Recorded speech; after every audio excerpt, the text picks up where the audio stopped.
पिछले एपिसोड में हमने देखा था कि ये फैमिली जो थे उनका क्लान कंपटीशन शुरू हो चुका था। ये फैमिली के सारे बंदे उस कंपटीशन में पार्टिसिपेट किए थे, पर मोटू यहाँ पर सभी को आसानी के साथ हराया जा रहा था। कोई भी उसका मुकाबला कर ही नहीं पाता। प्लान तो मोटू और उसके फादर जोंगमिंग ने बना कर रखा हुआ था कि किसी भी हालत में वो यहाँ का लीडर बनेगा और युनफी के फादर को लीडर की पोजीशन से बाहर निकाल दिया जाएगा। उसके साथ कुछ और एल्डर भी शामिल हो चुके थे, तो सारे के सारे लोग मिलकर युनफी के फादर के खिलाफ हो चुके थे। अगर युनफी को अपने यंग मास्टर की पोजीशन बरकरार रखनी है तो उसको यहाँ पर हर एक इंसान को हराना पड़ेगा जो कि इस बैटल अरेना के अंदर मौजूद है। तो युनफी सभी का चैलेंज एक्सेप्ट कर लेता है। वो मोटू को इतना मारता है कि उसकी हालत खराब हो चुकी थी। साथ ही साथ मोटू के बड़े भाई को तो वो जान से ही मार देता है, जिस वजह से सारे के सारे लोग बिल्कुल घबरा चुके थे। जिसके बाद यहाँ से ये एपिसोड शुरू होता है। तो इस एपिसोड की शुरुआत में जोंगमिंग जो था वो युनफी से कह रहा था कि तेरी हिम्मत कैसे हुई जो तू मेरे और तेरे फादर की बातों के बीच में घुसने की कोशिश कर रहा है। जब बड़े बात करते हैं ना तो बीच में बच्चों को नहीं आना चाहिए, इसलिए दफा हो जाए यहाँ से। युनफी कहने लग जाता है कि मैं यहाँ से कहीं नहीं जाने वाला, तुझे यहाँ पर लीडर की पोजीशन चाहिए थी इसलिए तूने इतना घटिया प्लान बनाया और इस नॉर्मल से क्लान कंपटीशन को ऐसा कर दिया कि जो भी इसको जीतेगा वही बनेगा अगला यंग मास्टर, क्योंकि तुझे पता था कि तेरा बेटा सबसे ज्यादा स्ट्रांग है। तूने तो मुझे वैसे ही रास्ते से हटाने की कोशिश की थी और अगर मैं यहाँ पर नहीं आता तो तेरा बेटा ही यहाँ का कंपटीशन जीत कर यंग मास्टर बनता। तूने सारा प्लान पहले से बना कर रखा था। मेरी कल्टिवेशन डिस्टर्ब करके तूने उस लड़की के हाथों मेरे अंदर कुछ डिमोनिक पावर डालने की कोशिश की, जिस वजह से मैं अपने पाथ से हट जाऊं। तूने मेरी जान लेने की कोशिश की, मेरे फादर की जान लेने की कोशिश की है। इससे ज्यादा कुछ और सबूत चाहिए क्या तुझे तेरा अपराध यहाँ पर कबूल करवाने के लिए? ये सुनकर जोंग कहना चाहता कि बकवास बात बनकर तू जो भी कह रहा है ना 1% वो बात सच नहीं है। मन घड़त बातें बनाकर लोगों को अपनी तरफ करना छोड़ दे। तो ये सुनकर युनफी कहने लग जाता है कि बकवास बातें, मैं बकवास बातें कर रहा हूँ। जो भी प्लान अंधेरे में बनाया जाता है ना एक दिन वो सामने जरूर निकल कर आता है और यही हाल अब तेरा हुआ है। इसके बाद जाऊ आता है, वो उसी लड़की को पकड़ कर लाया हुआ था जिसने युनफी की कल्टीवेशन डिस्टर्ब करने की कोशिश की थी।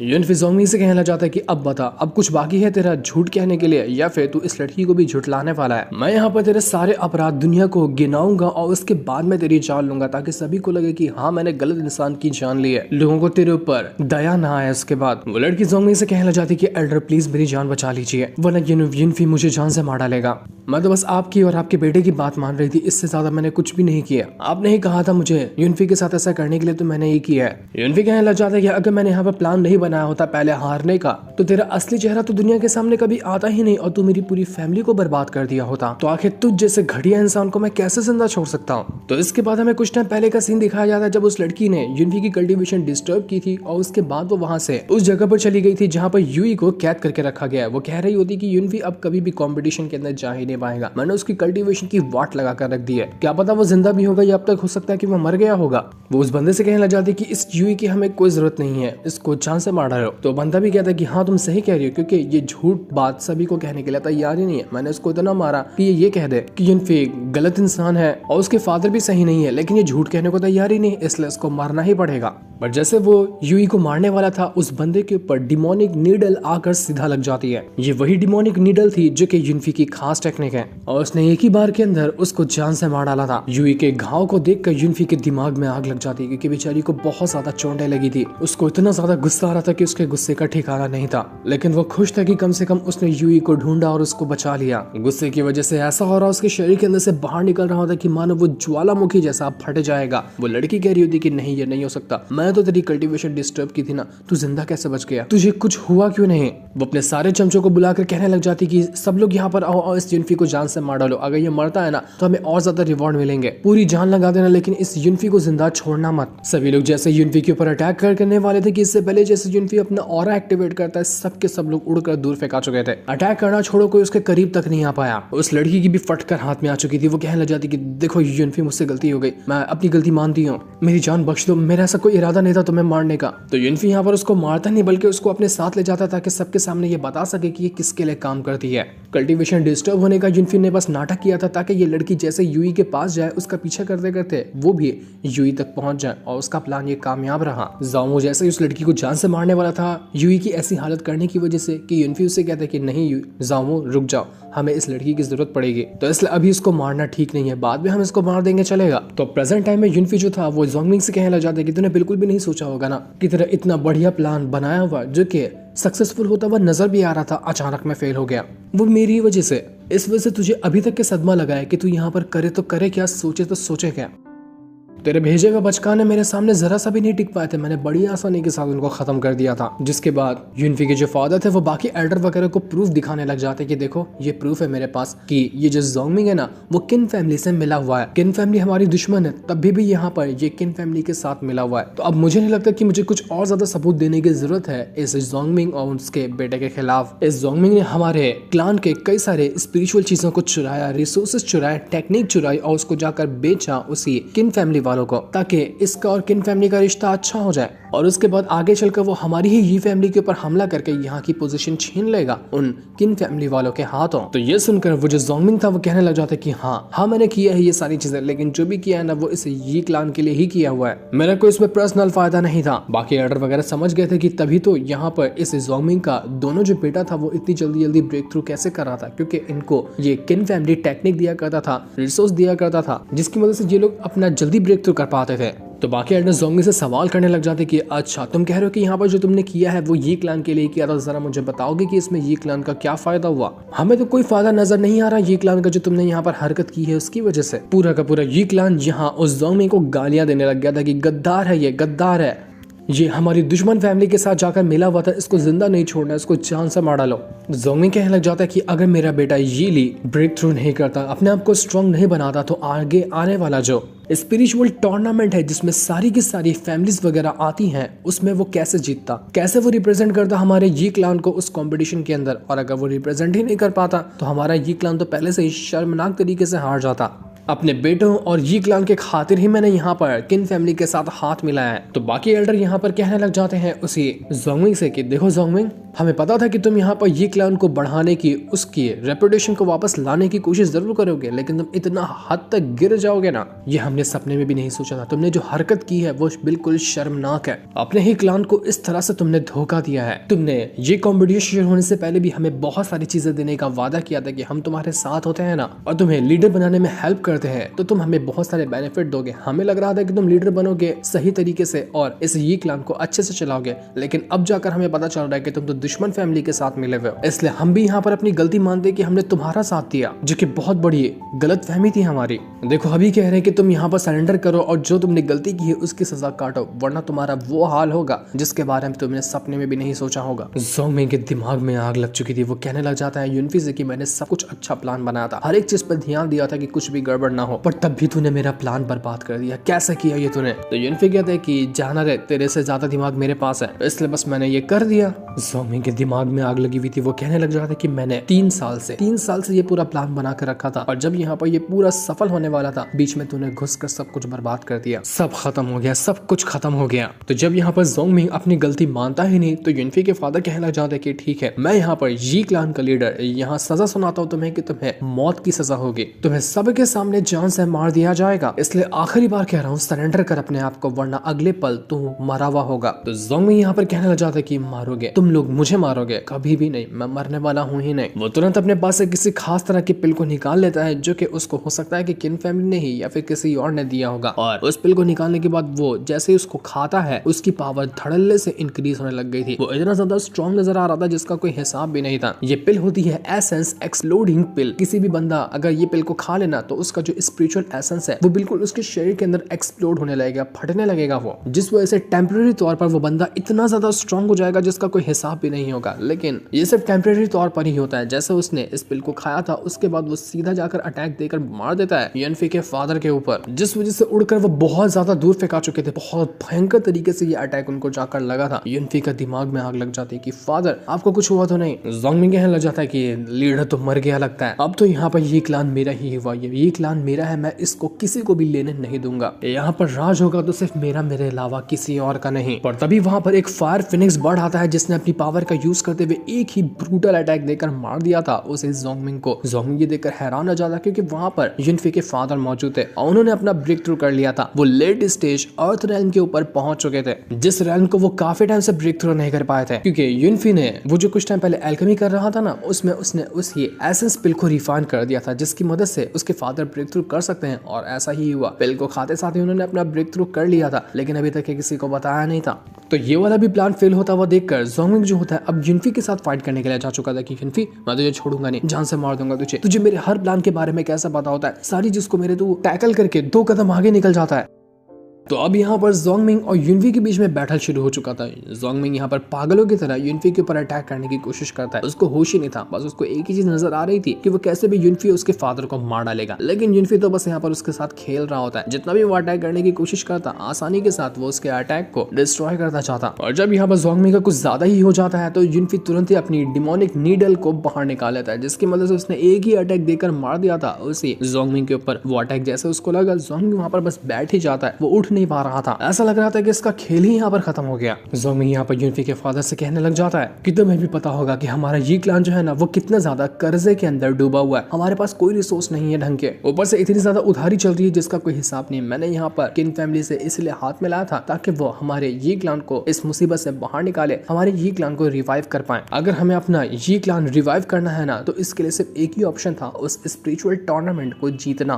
तुम जो भी क्यों ना सोचो, मैंने बस यहाँ पर जो चीज की है वो सिर्फ इस ये क्लान को प्रोटेक्ट करने के लिए, इसको रिवाइव करने के लिए की है, क्योंकि इसके अलावा कोई दूसरा ऑप्शन ही नहीं है जिसकी मदद से हम ये क्लान को ठीक कर सकते हैं। मैं बचा सकता हूँ ये क्लान को, सिर्फ मेरे अलावा कोई भी उसको नहीं बचा सकता। इतना कहते कहते वो वहां पर बेहोश हो चुका था, लग रहा था कि शायद वो मर गया। सारे के सारे लोग ये चीज देखकर हैरान हो जाते हैं कि अब यहाँ पर फाइनली जाकर जोंगमिंग का खेल खत्म हुआ। लेकिन तभी वहां पर एक बंदा आता है जो कि युनफी के फादर से कहना चाहता है कि मास्टर बहुत बड़ी गड़बड़ हो गई है। जिसके बाद हम बाजार का सीन देखते हैं। यहाँ पर जितने भी ये फैमिली के लोग अपना धंधा वगैरह लगाते हैं, दूसरी फैमिली के बंदे वहां पर आकर उनको मार रहे थे कि फटाफट से हमारा जो भी उधार है, जो भी कर्जा है ना, उसको लौटा वरना काट कर रख दिया जाएगा तुम सभी को। बड़ा बुरा हाल हो रहा होता है ये फैमिली के सारे लोगों का। तो एक बंदा उन बदमाशों से कहना चाहता है कि तुम लोग यहाँ पर अपने क्लान की पावर को लेकर हम सबको टॉर्चर कर रहे हो ना, देख लेना मेरे मास्टर जो युनफी के फादर हैं जब यहाँ पर आएंगे ना तो तुम सबका गेम बजा डालेंगे, तुम सब अपनी उल्टी गिनती गिनना शुरू कर दो। तो वो लोग यहाँ पर कहना चाहते हैं कि अच्छा तेरा मास्टर, आज तक तो वो तेरा मास्टर बदल भी गया होगा, जोंगमिंग उसकी जगह ले लिया होगा, इससे सपने देखना छोड़ दे, तेरा पूरा का पूरा ये क्लान जो है ना बर्बाद होगा और इस बाजार के अंदर तुम लोगों को धंधा लगाने भी नहीं दिया जाएगा। तभी वहां पर युनफी अपने फादर के साथ आकर पहुंच चुका था, जो देखकर जितने भी बंदे वहां पर बदमाश वगैरह थे उन सभी की हालत खराब हो जाती है। वो कहने लग जाते कि मास्टर आप सच में आ गए, हम तो ऐसे मजाक कर रहे थे। तो युनफी के फादर कहना चाहते कि ऐसा मजाक करते हो, तुम्हारा दिमाग तो नहीं खराब हो गया? मुझे पता है कि ये मजाक नहीं था, तुम सब यहाँ पर उसी जोंगमिंग के साथ मिले हुए हो ताकि हमारे ये क्लान को बर्बाद कर सको, इस पर कंट्रोल हासिल कर सको। न जाने किस किस के साथ वो जोंगमिंग मिलकर रखा हुआ है ताकि हमें बर्बाद किया जा सके। कहीं का नहीं छोड़ा उसने हम लोगों को। तो वो बदमाश लोग कहने जाते कि देखिए मास्टर, हम सिर्फ ना उधारी कलेक्ट करने के लिए आते हैं, हम यहाँ पर सिर्फ उधारी लेने के लिए आए थे जो कि आपके ये क्लान वालों ने लेकर रखा है, क्योंकि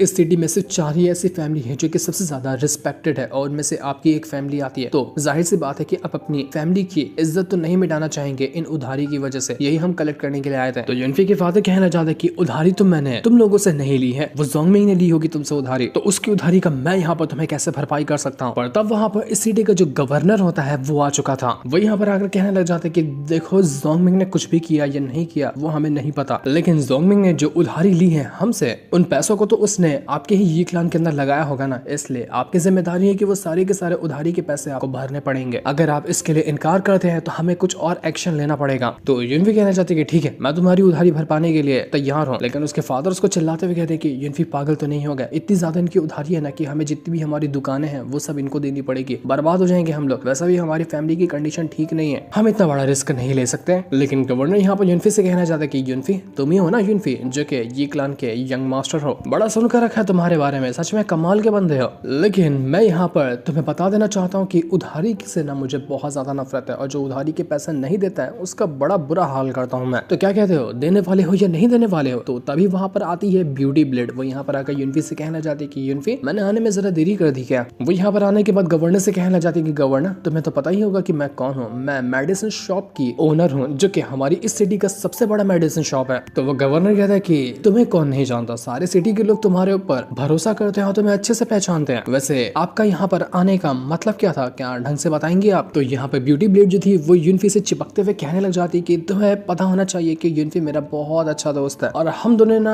एक खास बिजनेस की शुरुआत की है, आज से हम लोग बिजनेस पार्टनर है। तो जो युनफी का उधार हुआ वो मेरा उधार हुआ, जो मेरा उधार हुआ वो युनफी का हुआ। तुम हमें दो नहीं बल्कि एक ही इंसान समझ सकते हो। तो मैं यहाँ पर ना 10,000 स्पिरिचुअल क्रिस्टल देने के लिए आए हूँ ताकि इससे उधार तो पूरा हो जाएगा ना ये क्लान का जो तुम्हारे ऊपर है। उम्मीद है कि उसके बाद तुम युनफी को परेशान करने के बारे में नहीं सोचोगे। तो ये सुनकर सारे के सारे लोग बिल्कुल हैरान रह चुके थे कि भाई साहब जरा देखो तो युनफी ने यहाँ पर सीधा का सीधा इस ब्यूटी ब्लेड को ही पटा लिया, उसका साथ देने के लिए यहाँ पर आ चुकी है। देखते ही देखते वहाँ पर किंगलू भी आकर पहुंच चुकी थी। वो यहाँ पर युनफी को ब्यूटी ब्लेड के साथ देखकर गुस्सा हो जाती कि युनफी क्या कर रहे हो ब्यूटी ब्लेड के साथ। ये करके तुमने अच्छा नहीं किया। युनफी भी शर्मा जाता है और भाग के उसके पास जाता है कि किंगलू तुम आ गई, कुछ काम था क्या मुझसे, जरा बताओ तो। किंगलू युनफी से कहने लग जाती कि देखो मैंने तुमसे कहा था ना कि तुम्हें जो भी परेशानी होगी उसको मैं हैंडल करने के लिए तैयार हूँ। तुम्हें किसी बाहर वाले से मदद लेने की जरूरत नहीं है। कोई भी तुम्हारी हेल्प करने के लिए नहीं आएगा तो भी मैं काफी हूँ। तुम मुझ पर भरोसा कर सकते हो ना। मैं यहाँ पर तुम्हारे लिए ना 20,000 स्पिरिचुअल क्रिस्टल लेकर आई हूँ ताकि उधार भी क्लियर कर लेना, बच जाए तो तुम उसको अपने पास रख लेना। सारे के सारे लोग दोबारा से हैरान रह जाते कि भाई साहब ब्यूटी ब्लेड जो कि मेडिसिन शॉप की ओनर है वो सिर्फ 10,000 लेकर आई थी, किंगलू तो सीधा 20,000 लेकर आई है। पर ये देखकर वो जो ब्यूटी ब्लेड थी वो युनफी को दूसरी तरफ से पकड़ते हुए कहती है कि किंगलू मैंने तुम्हें सुना है तुम ना बहुत ज्यादा सुंदर लड़की हो इस पूरी की पूरी सिटी के अंदर जितनी भी सुंदर लड़कियां आती हैं उनमें से, और तुम्हारे पास पैसों की कमी तो बिल्कुल भी नहीं है। तो किंगलू भी ब्यूटी ब्लेड से कहने लग जाती कि मैंने भी तुम्हारे बारे में बहुत कुछ सुनकर रखा हुआ है। ये दोनों यहाँ पर झगड़ा करने लगे थे युनफी के लिए कि मैं युनफी का हाथ पकड़कर यहाँ पर खड़े रहूंगी, युनफी मेरे साथ होगा तो वो मेरे साथ होगा। और बीच में बेचारा युनफी खड़ा होता है, उसको समझ नहीं आ रहा था कि वो किस तरफ जाए। किंगलू तो सीधा यहाँ पर उस ब्यूटी ब्लेड से कहने लग जाती कि आप तो युनफी से बड़ी है ना, तो आपके लिए युनफी छोटा भाई हुआ, जरा एक बार प्यार से उसको छोटा भाई कह दीजिए, बहुत अच्छा लगेगा सुन के मुझे। युनफी सही कह रही हूँ ना मैं, वो तुम्हारी बड़ी बहन है ना। युनफी बेचारा कंफ्यूज कि वो यहाँ पर ब्यूटी ब्लेड का भी तो दिल नहीं दुखा सकता। तो ब्यूटी ब्लेड कहने लग जाती कि तुम ना यहाँ पर गलत हो। मैंने युनफी को देखा है, उसको अगर और ज्यादा स्ट्रॉन्ग बनना है, आगे बढ़ना है ना, तो उसको मेरे तरीके एक मेच्योर पार्टनर चाहिए होगी जो उससे ज्यादा एक्सपीरियंस रखती हो। मेरे पास बहुत सारा एक्सपीरियंस है, मैं युनफी को बहुत अच्छे से सब कुछ सिखा दूंगी, तुम्हें तो खुद कुछ नहीं आता होगा। सच कह रही हो ना मैं युनफी, तुम मेरे साथ ही रहना चाहते हो ना। बेचारा युनफी के फादर तो यहाँ पर देखकर हैरान हो चुके थे कि भाई साहब ये कौन सा तमाशा मैं खड़े खड़े देख रहा हूँ। मेरे बेटे के पीछे दो लड़कियां पड़ी हैं, एक इसको खींच रही है, वो उसको खींच रही है। ये तो बड़ा अजीब सा सीन हो गया यहाँ पर। तो वो यहाँ पर सभी लोग से कहने लग जाते कि देखो अभी सिचुएशन ठीक नहीं है, आप लोग मेरे ये क्लान के अंदर आना और जितना भी हिसाब किताब होगा ना सबकी लिस्ट बना कर लाना, मैं सारे पैसे चुका दूंगा, लेकिन अभी हमें यहाँ से चलना होगा। युनफी भी यहाँ पर उस ब्यूटी ब्लेड से कहने लग जाते कि देखो आपका जो प्रॉब्लम था ना उसको पूरी तरह से ठीक तो नहीं हुआ था, तो मैं यहाँ पर उसको ठीक करने की कोशिश करता हूँ, आप मेरे साथ चलिए, मैं उसे और अच्छे से ठीक कर दूंगा। तो ब्यूटी ब्लेड कहती कि हाँ हाँ ठीक है चलते हैं हम दोनों एक साथ। तो किंगलू कहना चाहती कि मैं भी चलूंगी साथ में, मैं भी देखना चाहती हूँ कि तुम किस तरह से इलाज करते हो, ज्यादा कुछ करीब तो नहीं जाते हो, मैं अच्छे से नजर रखूंगी तुम्हारे ऊपर। युनफी कह रहा था कि भाई साहब मैंने जिंदगी में बहुत सारी परेशानियां झेली, लेकिन ये वाली परेशानी मैंने जिंदगी में पहली बार झेली है, समझ ही नहीं आ रहा कि क्या करूं, मेरे तो लगे पड़े हैं, मुझे कुछ समझ में नहीं आ रहा। इसलिए वो दोनों ही यहाँ से उसको ले जाने लग जाती हैं। बाकी लोग कहने लग जाते हैं युनफी के फादर से कि मास्टर आपका बेटा तो बड़ा कमाल का है, देखो दो लड़कियां उसको अपनी तरफ खींच रही हैं। उसके फादर भी कहने लग जाते कि हाँ समझ में तो आ रहा है कि बहुत अच्छा काम इसने किया, लेकिन इसने मुझे पहले से क्यों नहीं बताया कि दो लड़कियां इसके पीछे हैं। मैं तो शर्म से पानी पानी हो गया सारे लोगों के सामने, जानता हूँ कि ये हमारे जी क्लान के लिए ही कर रहा है, लेकिन ये थोड़ा सा ज्यादा हो गया। इसके बाद हम रात का सीन देख पाते हैं जहाँ पर युनफी अपने फादर के साथ मौजूद होता है। यहाँ पर ये दोनों मस्ती कर रहे थे, करना तो था इनको प्रैक्टिस फाइट की कि किस तरह से दोनों की नई नई टेक्निक आई है, तो दोनों एक दूसरे को अपनी टेक्निक दिखाने वाले थे, लेकिन ये टेक्निक दिखाना एक फनी शो में बदल जाता है। दोनों एक दूसरे की टांग खींच रहे थे, एक दूसरे की बुराई करते, एक दूसरे की तारीफ करते, बड़ा अच्छा करतब दिखा रहे थे। दोनों बाप बेटे यहाँ पर बिल्कुल फुल मौज कर रहे होते हैं क्योंकि ये फैमिली से दुश्मन का तो खात्मा हुआ, अब यहाँ पर सुकून की बारी थी, इस वजह से ये दोनों बहुत ज्यादा खुश थे। युनफी के फादर उससे कहना चाहते कि देखो हमारे ये क्लान को ना बहुत ज्यादा परेशानी उठानी पड़ी है, ऊपर से वो जो स्पिरिचुअल टूर्नामेंट है ना वो भी आने वाला है, वो ज्यादा दूर भी नहीं है, तो हमें किसी भी हालत में अपनी फैमिली को रिकवर करना है ताकि उस टूर्नामेंट के अंदर हम अच्छा परफॉर्मेंस दिखा सके, ताकि हमारी नाक सबके सामने ना कट जाए। तभी उनको घर के बाहर से अजीब सा ऑरा बाहर निकलता हुआ दिखाई देता है, जो कि निकल रहा था किन फैमिली के अंदर से। हम देख पाते हैं कि किन फैमिली के अंदर कोई बंदा है जिसके अंदर से इतना भयंकर ऑरा बाहर निकल रहा है। हो सकता है कि वो कोई हाई लेवल ब्रेक थ्रू करने वाला होगा। जैसे उसके अंदर से पावर बाहर निकल कर आ रही थी, वहाँ पर और भी कुछ बंदे थे जो उसका सपोर्ट करने के लिए आए थे, सबकी वाट लग जाती है, बिल्कुल एक धमाका हो गया था उसके ब्रेक थ्रू करने की वजह से। जिसके बाद यहाँ पर सारे के सारे लोगों से कहना चाहते हैं कि कांग्रेचुलेशन यंग मास्टर, आपने फाइनली हेवनली स्पिरिचुअल बॉडी को अवेक कर लिया, जो कि काफी टाइम से ये अवेक नहीं थी। अब इसके बाद तो आपकी कल्टीवेशन ऐसे इंक्रीज होगी जिसका कोई हिसाब भी नहीं लगाया जा सकता। वो यंग मास्टर अपनी हेवनली स्पिरिट बॉडी को देखकर बहुत ज्यादा खुश था कि यहाँ पर मजा आ गया इस चीज को देखकर। वो अपने ही जितने साथी यहाँ पर उसकी हेल्प कर रहे थे ब्रेक थ्रू करने में, उन सभी को मारना शुरू कर देता है और उनकी पावर को छीन रहा था ताकि वो अपने आप को और ज्यादा स्ट्रॉन्ग बना सके। उसके साथी उससे माफी मांग रहे थे कि हमें छोड़ दीजिए मास्टर, लेकिन वो उनकी हालत पूरी तरह से खराब कर चुका था और सभी की पावर को वो निचोड़कर अपने आप को स्ट्रॉन्ग बना लेता है। साफ पता चल रहा था कि ये बहुत ज्यादा घटिया आदमी है, ऊपर से किन फैमिली का है ही, तो उसके हिसाब से तो वो घटिया होना ही था। तब वहां पर उस यंग मास्टर का फादर आता है, उससे कहने लग जाता है कि मेरे बेटे शाबाश, तू जितना स्ट्रॉन्ग खुद को बनाएगा ना इस पूरी की पूरी सिटी में उतना ज्यादा हमारा दबदबा होगा, ये पूरी सिटी हमारे कंट्रोल में आ जाएगी, बस तू अपने आप को स्ट्रॉन्ग बनाते जा। वो यूनफी तेरा एक बाल तक बाका नहीं कर सकता, धूल चटा देना उसको जब भी तेरा उसका सामने मुकाबला होगा। तो इस चीज को देखकर यूनफी के फादर उससे कहना चाहते हैं कि ये है ना किनान, तुम्हें तो पता ही होगा इसके बारे में, और इसकी पावर को देखकर लग रहा है ना कि इसने अभी अभी अपना ब्रेक थ्रू किया, ये बहुत ज्यादा स्ट्रॉन्ग बना चुका है अपने आप को। यूनफी भी समझ चुका था इसने अपनी हेवनली स्पिरिट बॉडी को अवेक किया है, जो कि बहुत ज्यादा खतरनाक होती है। ये कल्टीवेशन का एक बिल्कुल रेयर फिनोमेना होता है जो कि एक कल्टीवेटर कभी ना कभी अपनी जिंदगी में महसूस कर पाता है बहुत ज्यादा मेहनत के बाद। उसके फादर यूनफी से कहना चाहते कि यूनफी, मुझे तो लगता है कि किनान ने ना अपना ये ब्रेक थ्रू किया है सिर्फ तुम्हारे लिए, ताकि स्पिरिचुअल टूर्नामेंट के अंदर वो तुम्हारी जान ले सके। तुम्हें किसी भी हालत में उससे ज्यादा स्ट्रॉन्ग खुद को बनाना है और उसको सबक सिखाना है, वरना वो तुम्हें नुकसान पहुंचाने की कोशिश करेगा, जो कि मैं होते हुए बिल्कुल नहीं देख सकता। तो यूनफी कहता है कि फादर, आपको फिक्र करने की जरूरत नहीं है, मुझे पता है कि मुझे इस सिचुएशन से बाहर निकलने के लिए क्या करना चाहिए, मैं उसको सबक सिखाकर ही रहूंगा, क्योंकि मुझे उस टूर्नामेंट से पहले किसी भी हालत में अपना आर्थर रैन ब्रेक थ्रू करना है, उसके बाद मुझे उसका मुकाबला करने से कोई नहीं रोक सकता। तो यूनफी तुरंत अपने स्पिरिचुअल वर्ल्ड के अंदर आकर पहुंच जाता है और यहाँ पर आने के बाद वो देखने लग गया था कि कोई टेक्निक है क्या कमाल की, जिसकी मदद से वो अपना ब्रेक थ्रू कर सकता है, कुछ और एक्स्ट्रा अटैकिंग टेक्निक हासिल कर सकता है जो कि आगे चलकर उसके काम आएंगे। एक टेक्निक होती है जिसका नाम था हेवनली डीमन ब्लड मेंटिंग मंत्रा। थोड़ा सा बड़ा नाम था, लेकिन यूनफी उसको देखकर कहने लग जाता है कि ये टेक्निक बिल्कुल कमाल की है। तो वो उसी टेक्निक को यहाँ पर कल्टीवेट करने के लिए बैठ चुका था, लेकिन उसको पता चलता है कि नहीं यार, इस टेक्निक को अच्छे से कल्टीवेट करने के लिए दो चीज चाहिए, एक बहुत ही ज्यादा टॉप लेवल का जो डीमन बीस्ट होगा उसका ब्लड एसेंस, और एक दूसरा फ्लावर है वो चाहिए उसको, जिसका नाम है किसशन फ्लावर। अब दोनों चीज यहाँ पर जब उसको मिलेंगे उसके बाद ही जाकर यूनफी अपने आप को स्ट्रॉन्ग बना पाएगा, और ये जब उसने डीमन मंत्रा टेक्निक हासिल की है उसको अच्छे से सीख पाएगा। यूनफी को पता था कि ये दोनों चीज उसको कहाँ मिल सकती है। वो कहता है कि त्याशु फॉरेस्ट के अंदर ना ये दोनों चीज मुझे मिल जाएगी, बीस्ट भी मिलेगा और वो फ्लावर भी मिल जाएगा। इसके बाद यूनफी जो था वो यूई के पास आता है, उससे कहना चाहता है कि यूई, तुम ठीक तो हो ना, तुम्हें अच्छा तो लग रहा है, अभी भी तकलीफ तो नहीं हो रही तुम्हें। वो यूई से कहना चाहता है कि यूई, क्या तुम कल्टीवेशन करना चाहती हो, तुम्हें इंटरेस्ट है क्या कल्टीवेशन में, मैं तुम्हें सिखाऊंगा कि कैसे करते हैं ये। अगर तुम कल्टीवेशन सीखोगी ना तो उसके बाद तुम अपने आप को प्रोटेक्ट कर पाओगे, कोई भी तुम्हारे ऊपर अटैक करने के लिए आएगा तो तुम अपने आप को बचा सकोगे, अपने लिए इंसाफ हासिल कर पाओगे, तुम्हें किसी की भी मदद लेने की जरूरत नहीं पड़ेगी। तो यूई कहना चाहती ऐसा है तो ठीक है, मैं कल्टीवेशन बिल्कुल करूंगी, तुम मुझे सिखाना और हम दोनों कल्टीवेशन करेंगे। तो यूनफी कहना चाहते कि ठीक है, मैं त्याशु फॉरेस्ट के अंदर जाऊंगा तो तुम मेरे साथ चलना, मैं रास्ते में तुम्हें सिखाऊंगा कि कैसे कल्टीवेशन करते हैं, तैयार हो इसके लिए। तो जामू वहां पर आने के बाद कहने लग जाता है यूनफी से कि यूनफी, तुम मुझे कुछ नहीं सिखाओगे क्या, मुझे भी कुछ सिखाओ ना, मुझे भी टेक्निक सीखनी है। तो यूनफी कहता है कि ठीक है तुम्हें भी सिखा दूंगा, अगर साथ में चलोगे तो कुछ जो टेक्निक है मेरे पास वो तुम्हारे लिए बिल्कुल सूट करेंगी, तो तुम उनको सीख लेना, ये तुम्हारे लिए फायदेमंद हो सकती है। जामू यूई से कहना चाहता है कि यूई देखो, मैं भी अपने आप को स्ट्रॉन्ग बनाऊंगा, उसके बाद तुम्हें प्रोटेक्ट करूंगा, तुम्हें किसी चीज से भी घबराने की जरूरत नहीं है। तो यूई कहती कि मुझे तुम्हारा प्रोटेक्शन नहीं चाहिए, मुझे चाहिए तो यूनफी का प्रोटेक्शन। ये सारे लोग आज ही रात को उस फॉरेस्ट के अंदर जाने के लिए तैयारी कर रहे थे, लेकिन हम कमरे के बाहर ये जुई नाम की एक लड़की को देखते हैं। पता तो नहीं चलता कि वो कौन है, लेकिन वो कमरे के अंदर ही देख रही थी। पर जैसे वो यहाँ पर होती है उसको ऐसा लगता है कि बाहर आसपास कोई ना कोई तो मौजूद है जो यूनफी के कमरे के बाहर उसके ऊपर नजर रखे हुए था। तो वो उसी का पीछा करने लग जाती है कि कौन हो तुम और यहाँ पर क्यों आए थे नजर रखने के लिए। लेकिन वो जो भी था वो वहां से भागना शुरू कर देता, पता नहीं चलता कि वो था कौन और क्या करने के लिए यहाँ पर आया था। इसके बाद हम किन फैमिली का सीन देखते हैं। यहाँ पर एक मीटिंग हो रही थी और यहाँ पर वो शी फैमिली का भी मास्टर आया हुआ होता है। तो इसी के साथ साथ लियू जो क्लान था उसका भी मास्टर यहाँ आया था। तीनों की तीनों जो क्लान है सिर्फ ये क्लान को छोड़कर सारे के मास्टर यहाँ पर आकर बैठे हुए थे। और वो लोग कहना चाहते हैं कि हमने तो सुना कि वो ज़ोंगमिंग हार गया, वो ये फैमिली का जो थ्रोन है उसको हासिल नहीं कर पाया और उसका प्लान चौपट रहा। तो किन फैमिली का भी लीडर कहना चाहता है कि हाँ तुम सही कह रहे हो, मैंने एसेंस एक्सप्लोडिंग पिल भी दिया था ज़ोंगमिंग को, लेकिन तभी कोई काम नहीं आया और ये फैमिली वाले लोग बच गए। लेकिन कोई फिक्र करने की बात नहीं है, इस बार तो वो लोग बच गए, लेकिन अगली बार ये फैमिली वाले लोग नहीं बचेंगे, उनके लिए और भी अच्छे अच्छे प्लान है मेरे पास। अगर आप सब मेरे साथ आ जाते हैं ना तो हम तीनों की तीनों क्लान मिलकर उस ये फैमिली को खत्म कर देंगे इस सिटी के अंदर से, वो लोग बचेंगे ही नहीं। तो बाकी क्लान के लोग कहने लग जाते कि हाँ तुम सही कह रहे हो, वैसे भी वो जो स्पिरिचुअल टूर्नामेंट है वो 10 दिन के अंदर शुरू होने वाला है। तुम्हारे बेटे ने वैसे भी हेवनली स्पिरिट बॉडी को अवेक किया है, तो उसको हराना किसी के लिए भी बहुत ज्यादा मुश्किल होगा, उसको जल्दी कोई भी नहीं हरा सकता। लेकिन हाँ प्रॉब्लम सिर्फ इस बात की है कि वो जो यूनफी है ना उसने अपने मेरिडिन को रिकवर कर लिया, अब वो अपने आप को स्ट्रॉन्ग बनाता जा रहा है। हमें किसी भी तरह से उसको बस रास्ते से हटाना है, वो हट जाए ना तो उसके बाद ये जो स्पिरिचुअल टूर्नामेंट है वो